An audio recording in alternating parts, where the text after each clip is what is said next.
Nesse vídeo eu quero convidar você a refletir um pouquinho comigo sobre a nossa completa dependência de Deus.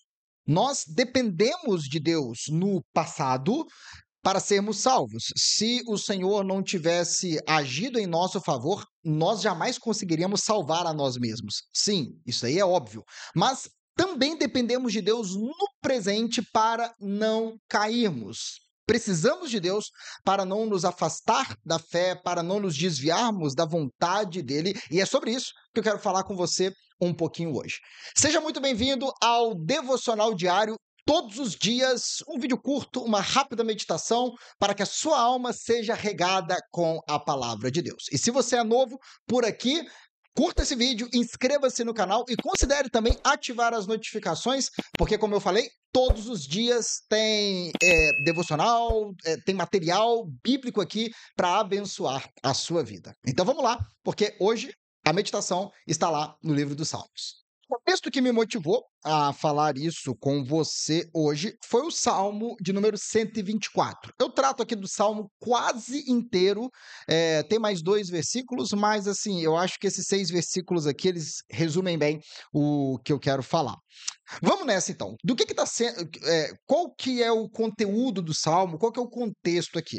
Neste Salmo, a nação de Israel está fazendo uma recapitulação, está olhando para o seu passado e eles chegam a uma conclusão de que se Deus não estivesse do lado deles, Israel já teria deixado de existir há muito tempo. Vamos ler aqui para você ver isso no texto? Estou aqui no versículo 1, me acompanha aí, ó.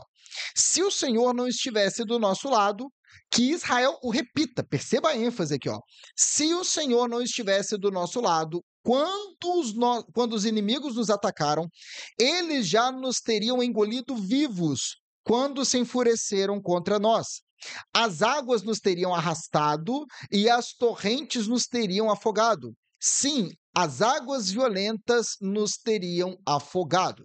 A conclusão é que é simples. O povo de Israel está dizendo: nós só existimos hoje por causa da proteção do Senhor, por causa do cuidado do Senhor. O refrão aqui é muito claro, né? Se o Senhor não estivesse do nosso lado, quando os nossos inimigos nos atacaram, eles já nos teriam engolido vivos. É simples. Eles olham para o passado, veem a ação de vários inimigos e eles chegam à seguinte conclusão: nós só estamos vivos por causa do Senhor. Se não fosse o Senhor, eh, os nossos inimigos já teriam. Olha só como é que as palavras têm a denotação de destruição completa. Os inimigos teriam arrastado, as torrentes teriam afogado, águas violentas nos teriam afogado. Está falando de uma destruição completa, afogamento, fim da vida. Eles estão olhando para o passado e falando assim: olha, se Deus não estivesse do nosso lado, nós estaríamos perdidos para sempre. E se você já leu o Antigo Testamento, você sabe que isso daqui é verdade. Sim, se o Senhor não tivesse protegido a descendência de Abraão, esse povo hoje não existiria. Eles teriam perecido lá no Egito, eles teriam perecido no deserto quando receberam pão do céu, quando a água saiu da rocha.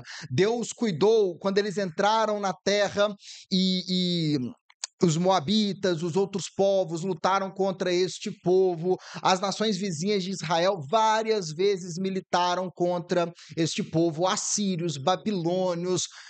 Resumindo, a conclusão aqui é óbvia: se o Senhor não estivesse do nosso lado, nós já teríamos sido destruídos. Esses versículos aqui, eles têm um ar de certeza, certo? Deixa eu tentar escrever mais bonitinho aqui, para minha letra não ficar tão horrorosa.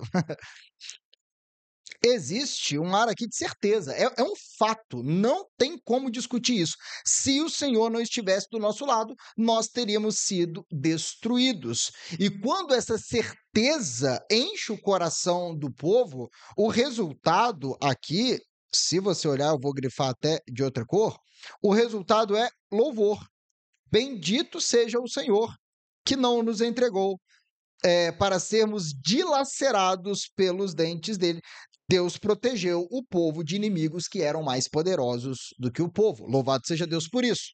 Tá bom, pastor, mas isso daí está falando lá do povo de Israel. Como é que isso pode ser aplicado na minha vida hoje? Pode ser aplicado de forma ainda mais profunda. Porque o povo de Deus também tem inimigos. O Novo Testamento é muito claro quanto a isso. A carta aos Efésios tem muito a nos dizer sobre quem são os inimigos do povo de Deus. E esses inimigos não são os moabitas, os babilônios, os assírios. Na verdade, não é nem carne e nem sangue. O apóstolo Paulo vai dizer em Efésios capítulo 6 que a nossa luta não é contra carne nem sangue, mas contra as forças espirituais do mal nas regiões celestiais.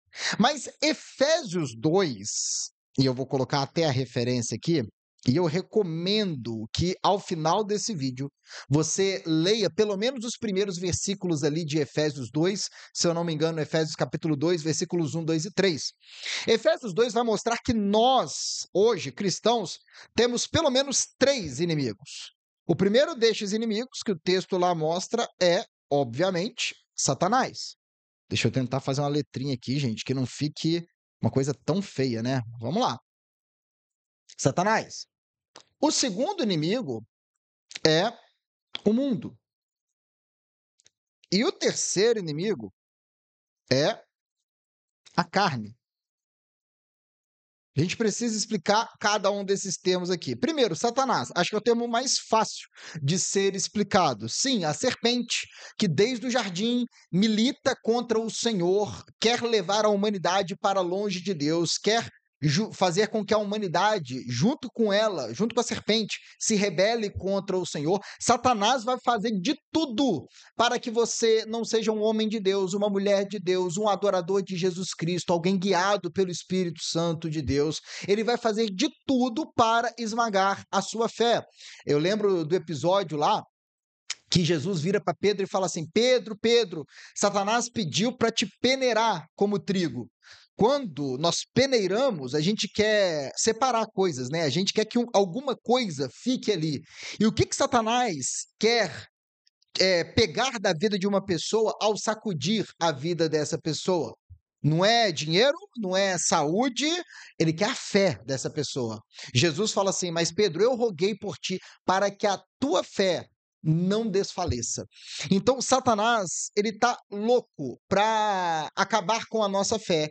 Ele vai usar tudo que ele pode para nos afastar do Senhor, para nos levar para longe da vontade do Espírito Santo de Deus. Paulo também vai falar que o mundo é um inimigo. E ele não está falando aqui do planeta Terra, ele está falando da sociedade sem Deus que vai tentar nos empurrar para longe do Senhor.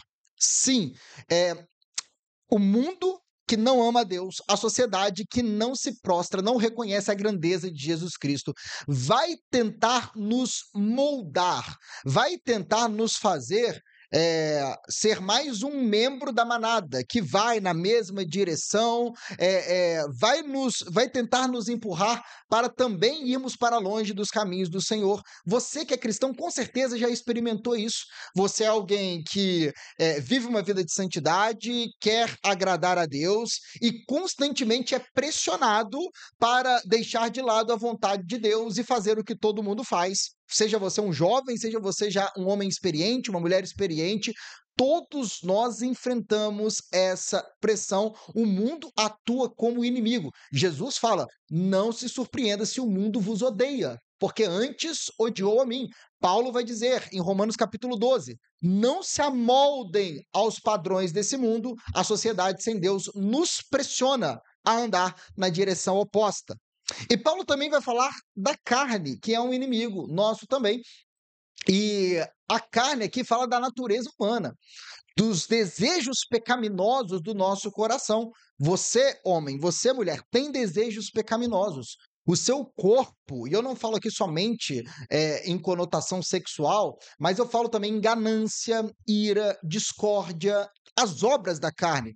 Vão surgir desejos no seu coração que são contrários aos desejos de Deus. E é um inimigo que você deve lutar contra ele. Andem pelo Espírito e não satisfarão os desejos da carne, pois a carne deseja o que é contrário ao Espírito. Um milita contra o outro. A sua natureza milita contra a vontade de Deus. Paulo é radical em Romano. Façam morrer os desejos pecaminosos do corpo de vocês. Então são inimigos. E por que eu estou trazendo isso aqui? Porque esses três inimigos são mais poderosos do que você. Você, pela sua própria força, não é capaz de vencer Satanás. Apesar de ter gente aí que trata, Satanás é um bobão, uma visão infantilizada demais. Essa pessoa acha que a vida cristã é um parquinho, quando a palavra de Deus fala de um cenário de guerra, vestir a armadura de Deus. Nós não somos mais poderosos que Satanás. Ele é muito mais forte do que nós. Nós não somos mais poderosos do que o mundo, ainda que você seja uma pessoa de fortíssima opinião. A pressão social é gigante e nós somos seres que tendemos a ceder à pressão social. Tanto que uma das coisas que mais tememos é sermos difamados, odiados. E também os desejos pecaminosos do nosso coração, eles são mais fortes do que nós. Só que por que a nossa batalha não é uma batalha perdida? Porque o Senhor está do nosso lado. E aí, nesse momento, eu chamo você para reflexão. Olhe no retrovisor da sua vida e lembre-se de momentos da sua vida que você possa dizer: se o Senhor não estivesse do meu lado naquela crise familiar, se o Senhor não estivesse do meu lado quando eu estava sendo tentado intensamente daquele jeito, se o Senhor não estivesse do meu lado naquele meu momento de crise de fé, se o Senhor não estivesse do meu lado naquele momento em que as minhas emoções estavam completamente bagunçadas, se o Senhor não estivesse do meu lado naquele momento de luto, se o Senhor não estivesse do meu lado quando as propostas que foram apresentadas a mim pareciam boas demais, se o Senhor não estivesse do meu lado naquele tempo de enfermidade, olhe para a sua vida e lembre-se, se o Senhor não estivesse do meu lado nesses tempos, eu já teria me perdido há muito tempo. Hoje eu não seria mais um participante do povo de Deus, um filho de Deus, um crente em Jesus Cristo, um herdeiro dos céus. Eu só sou salvo hoje porque o Senhor me salvou lá atrás, sim, mas Ele me sustentou durante a minha caminhada. Porque se não fosse assim, as águas já teriam me arrastado, as águas violentas já teriam me afogado há muito tempo. Então, faça aí, olhe para a sua vida no retrovisor e reconheça isso. Reconheça, acabe esse vídeo aqui e faça uma oração, fale: Senhor, se o Senhor não estivesse do meu lado, eu já estaria perdido para todo sempre. E também reconheça, eu vou até colocar aqui, em primeiro lugar, reconheça que você depende do Senhor hoje. Fala assim: Senhor, se o Senhor não estiver do meu lado hoje, eu vou me perder. Você pode ser um crentão aí de não sei quantos anos, se o Senhor não te sustentar, você não é suficientemente forte para guardar a sua fé. Você deve batalhar pela sua fé, sim, mas você não é suficientemente forte. Você precisa do Senhor. Você precisa que Ele esteja com você todos os dias até a consumação dos séculos. Então, a gente deve pegar essa mesma atitude dos israelitas e aplicar à nossa vida. Só que mais, a gente não deve apenas reconhecer a nossa dependência do Senhor no passado e no presente. Fazer esse flashback, relembrar de tudo isso, deve produzir louvor. Sim. Os israelitas lembram de tudo e eles dizem: bendito seja o Senhor. Meu irmão, quando você se lembrar de tudo que aconteceu na sua vida, de como Deus te trouxe para perto, de como Deus te perdoou, de como Deus foi paciente, de como Deus te protegeu, que isso produza louvor. Que você fale assim: Senhor, obrigado, porque o Senhor não me entregou a Satanás, o Senhor não me deixou levar por este mundo, o Senhor me protegeu de mim mesmo. Obrigado, Senhor. É somente a tua graça que me mantém aqui de pé hoje. Faça isso ao final desse vídeo. Reconheça a bondade do Senhor, o sustento dele, a proteção dele, e louve ao Senhor, porque ele é o bom pastor que protege o seu povo, que guarda as suas ovelhas. Eu espero que você tenha sido abençoado, que você tenha sido... Eu fui extremamente edificado por essa curta meditação. E se você deseja dar um passo a mais no entendimento da palavra de Deus, se você quer de fato entender a Bíblia, eu quero te convidar a se tornar um aluno do curso Lendo e Entendendo a Bíblia Toda em um Ano. O próprio nome já diz, você não apenas vai ler a Bíblia toda em um ano, mas vai ler e entender todos os livros da Bíblia. Meu objetivo é que você nunca mais fique lendo sem entender nada, frustrado porque não consegue entender a palavra de Deus. É uma caminhada de Gênesis a Apocalipse, sem pular nenhum capítulo, entendendo todos os livros da Bíblia. Se isso faz sentido para você, tem um link aqui embaixo, na descrição desse vídeo. Clicando nesse link, você vai ter mais informações, você vai poder tirar suas dúvidas e tem até uma aula gratuita lá para você assistir, tá bom? Então clique no link, veja lá as informações e faça parte, porque eu tenho muita convicção de que esse material pode ser um divisor de águas na qualidade da sua leitura bíblica. No mais, eu vou ficando por aqui. Se você ainda não curtiu esse vídeo, não se inscreveu no canal e não ativou as notificações, faça isso agora mesmo, porque todos os dias um vídeo é postado com uma meditação da palavra de Deus para você. Que Deus te abençoe, um forte abraço e até a próxima.